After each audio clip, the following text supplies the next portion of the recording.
dangerous and slowly work our way Deadliest outlaws to ever exist. Like, comment, subscribe, journey to 1 mil. towards the most deadly outlaws on the list. Number 10, Clay Allison. Clay Allison was nothing short of a wild man, a notorious gunfighter who earned a reputation for being extremely violent. Like in 1870, when Allison led an angry mob to the local jail to break out a man named Charles Kennedy, who had recently been convicted of murder. He would break him out of his cell, only to lynch the man himself. What? But for Allison, the man was not dead enough. So he began to decapitate the man as well. What the fuck? Placing his head on a stake and proudly displaying it at the local saloon. Which, of course, traumatized all of the children who were coming in for a drink. I know, I was like, that's just normal. Allison was such a wild man that he would oftentimes be seen riding his horse through town, completely naked, with nothing but his pistol on his hip. That's crazy. But my favorite incident was when Allison accepted a dinner with a man named Chunk Colbert. Chunk was a notorious gunfighter who was rumored to have killed 7 men up to this point. And it was no secret that Chunk wanted nothing more than to see Allison dead. Now, of course, Allison knew this, but he still accepted Chunk's dinner invitation nonetheless. While in the middle of eating dinner, out of nowhere, Chunk would jump out of his chair and quickly drawing his gun to shoot Allison dead. Allison didn't do only anything. to hit the edge of the table with his pistol, which prevented him from raising it up any further. And in one swift motion, Allison drew his weapon, shooting Chunk between the eyes. Damn. When asked by the locals, why on earth would he ever accept dinner with a man he knew wanted to kill him? To which he replied, because I didn't want to send a man to hell on an empty stomach. I didn't want to send a man to Cherokee hell Bill. empty. Crawford Goldsby, or better known as Cherokee Bill, was an infamous outlaw who was responsible for the murder of 8 to 13 men. Bill would become an outlaw in 1894 at the age of 18, when he would confront a man that had beaten up his brother. But once he was face to face with him, he realized he didn't want to get beat up as well. So he would just end up shooting the man instead. And from this point on, he would live the rest of his life on the run as a wanted criminal. Shortly after this incident, Cherokee Bill would join an outlaw group called the Cook Gang, which specialized in robbing banks, trains, and stagecoaches. Cherokee Bill's crime spree was long and involved many heinous crimes. But to better understand this man's insane work ethic, let's just take a look at a small section of his crime spree. Starting with June 17th, 1894, when Bill shot and killed Deputy Sheriff Sequoia Houston in a gunfight. Then 1 month later, Bill would even clock in for holiday pay. Shooting and killing 2 men on the 4th of July. Then 2 days later, on July 6th, he was rumored to have killed a railroad worker. Then a few weeks later, on July 30th, Bill and the Cook Gang robbed the Lincoln County Bank in the Oklahoma Territory. As you can see, Bill's crimes were non-stop, and they would continue at this pace until the day he was caught, which came on January 31st, 1895. But even in jail, Bill's silver-tooth activities would continue, as he somehow managed to get his hands on a revolver. And in an attempt to escape, he would end up shooting a jail guard in the stomach and back. But it would all be for nothing, as he would be locked back up in his cell. And on March 17th, 1896, Cherokee Bill, the most infamous outlaw of the time, would be hung for his crimes. And just moments before his execution, he was asked if he had any last words. To which he replied, I came here to die, not make a speech. Which is just a total cop-out, since the man obviously had a fear of public speaking. Number 8, George Parrott. Now, most of the outlaws from the Wild West had some of the coolest nicknames. Names like Billy the Butcher, Shotgun John Collins, Pistol Pete, James Wild Bill Hickok, Kevin Black Eye McLuffin, Texas Jack, Bronco Bill, the Kentucky Cannibal. Well, that's pretty. The last one might still be up for debate. But my point is, most outlaws had really cool names. But sadly for George Parrott, he got stuck with one of, if not the worst one, as he would be known as Big Nose George, or Big Beak Parrott. And with a nickname like that, it's no surprise that the man was very angry and went on to commit some of the most disgusting crimes, from robbing trains, stagecoaches, and cattle, to the classic Wild West pastime, cold-blooded murder. Oh shit. And after many years of crime, it would all eventually come to an end. On August of 1878, Big Nose George and his gang would attempt to derail a train in Wyoming by removing a stake from the tracks. But to their surprise, they would be spotted by a railroad worker. Knowing that they had been identified, they quickly fled to Rattlesnake Canyon. But what they didn't know Y'all give me a second. I just wanna... was on the list. We're at Big Nose George. 78, Big Nose George and his gang would attempt to derail a train in Wyoming by removing a stake. Surprise, West pastime would all eventually come to an end. On August of 1878, Big Nose George and his gang would attempt to derail a train in Wyoming by removing a stake from the tracks. But to their surprise, they would be spotted by a railroad worker. Knowing that they had been identified, they quickly fled to Rattlesnake Canyon. But what they didn't know is that the gang was being followed by two lawmen. These two lawmen had a very unique set of skills, as they were specially trained to track criminals down. And as they began to track the faint footprints left by the gang's horses, they would eventually arrive at Rattlesnake Canyon. Damn. Where they were easily spotted and murdered. No way. After these killings, a large bounty of $20,000 was placed on George's head, which is over $600,000 in today's money. But it wouldn't be until 1880 that George would finally be captured. Once in jail, things would take a shocking turn, when George would get his hands on a pocket knife and sawing off his shackles, which he used to smack the jailkeeper over the head and fracturing his skull, only to be held at gunpoint by the jailkeeper's angry wife, who was obviously very disgusted with what she saw. Her once ugly husband was now ugly and deformed. News quickly began to spread of George's escape attempt, and a large group of 200 people would rally and come to his rescue, breaking him out of his cell. Once he was set free, a rope was quickly tied around his neck and he was lynched. Oh shit. It turns out the group was an angry mob. George's skull was then used as an ashtray for many years, and his skin was used for a pair of shoes. Both his skull are proudly displayed in museums. Number 7. Bill Doolin. Bill Doolin was an outlaw and founder of the Wild Bunch Gang. They were responsible for multiple crimes, from robberies to outright murder. Doolin's crime spree mostly took place in the Oklahoma and Indian Territory and lasted from 1892 through 1896. But it wouldn't take long for the Wild Bunch to become one of the wealthiest and most powerful gangs in all of the Wild West, amassing an estimated value of $165,000, which would be over $5 million in today's money. Now, depending on when you're watching this video, that's about the price of a really nice single-family home or the price of a used pickup truck. The gang was so successful at robbing trains and banks, the states had no choice but to place large bounties on all of the members. They were wanted dead or alive, and by 1895, most of its members had been killed, either by lawmen or bounty hunters who were out seeking the reward. Bill himself would be captured and jailed on January 15, 1896. But just 6 months into his jail sentence, he would manage to get his hands on a revolver, sticking up one of the jail guards and forcing him to unlock the jail door and escaping, leading to a massive manhunt that would end with Bill being cornered inside of a farm. Surrounded by, Bill would walk out and shooting at everyone that surrounded him, only to be instantly put down with a shotgun blast. It turns out that a 1v20 is never a good idea.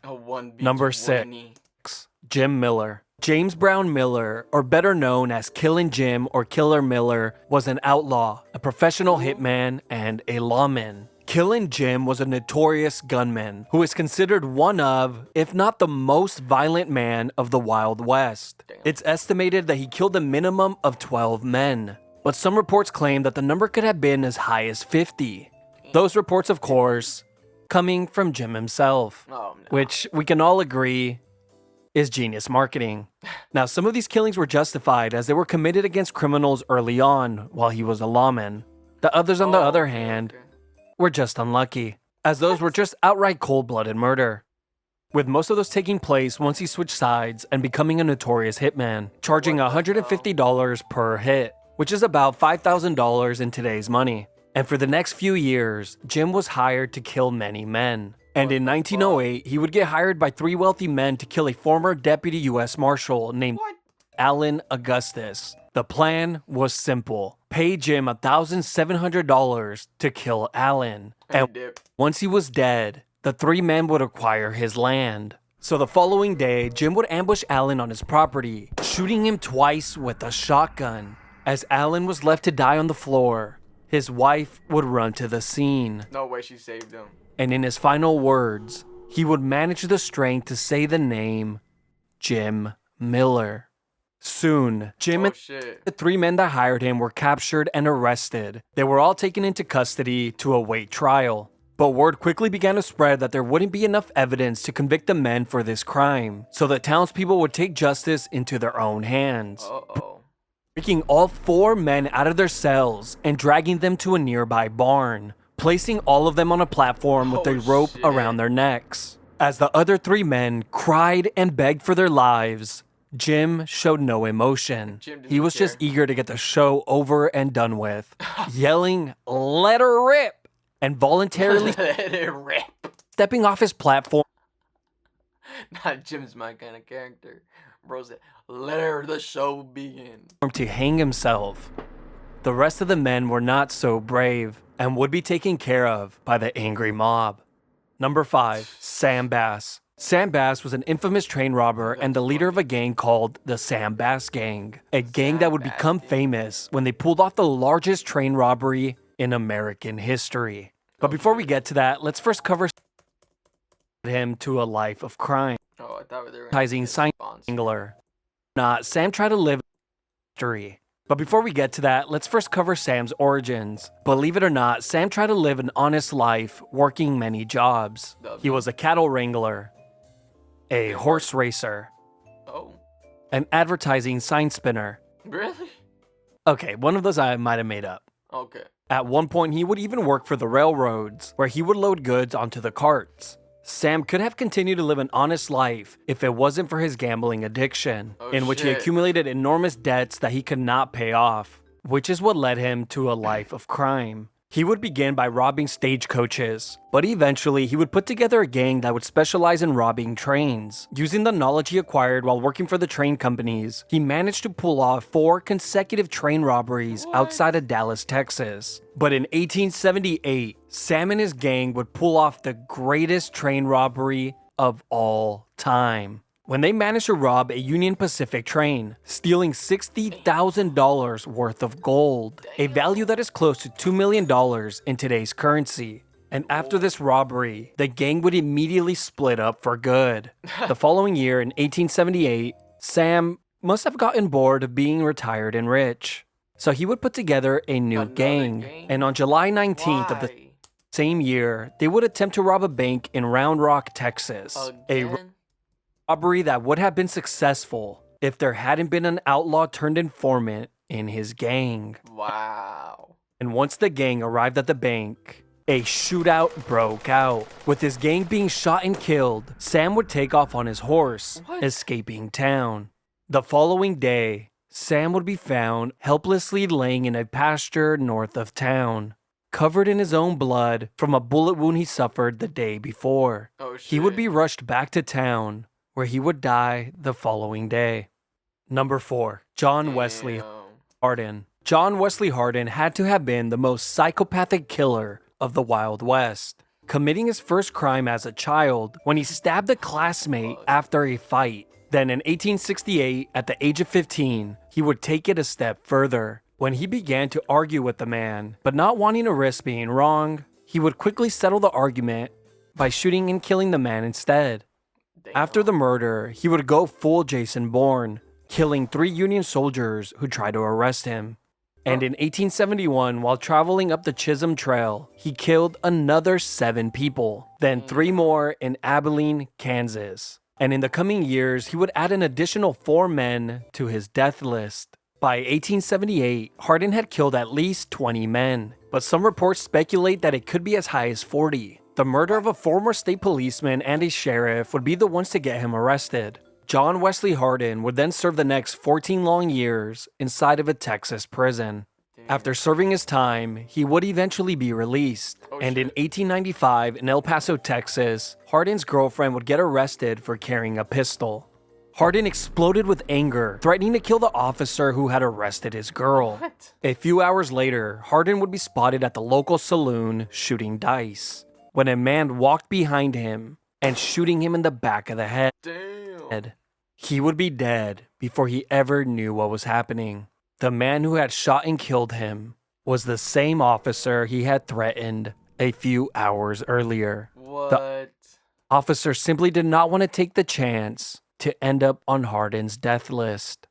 As for the officer, an El Paso jury would end up acquitting him for the murder of Hardin, as they felt that he had done the town a favor.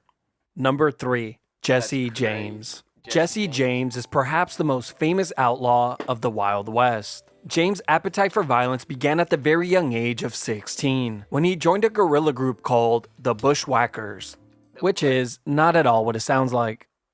The Bushwhackers were a pro-Confederate guerrilla warfare unit during the Civil War and carried out some of the most atrocious crimes against Union soldiers and anyone who supported them. Let's just take a quick look at 2 of these incidents. Beginning with the Lawrence Massacre of 1863 in Kansas, where 150 unarmed men and boys were killed. Then there was the Centralia Massacre of 1864 in Missouri, where 24 unarmed soldiers were executed. A young Jesse James took part in both of these incidents. But now that you know exactly who Jesse James is, let's continue. After the Civil War had ended, Jesse, his brother Frank, and some former Confederate guerrillas would come together, creating a gang called James Younger Gang, which would soon become the most feared outlaw gang in all of American history. The gang would first begin by robbing banks, trains, and stagecoaches. Now, the reason this gang was so feared was, well, they never hesitated to kill anyone who got in their way. The door guy at the bank. Bop. The bank teller. Bop.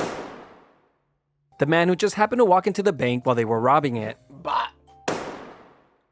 The little orphan who previously got squished crossing the road in my second video. Bop.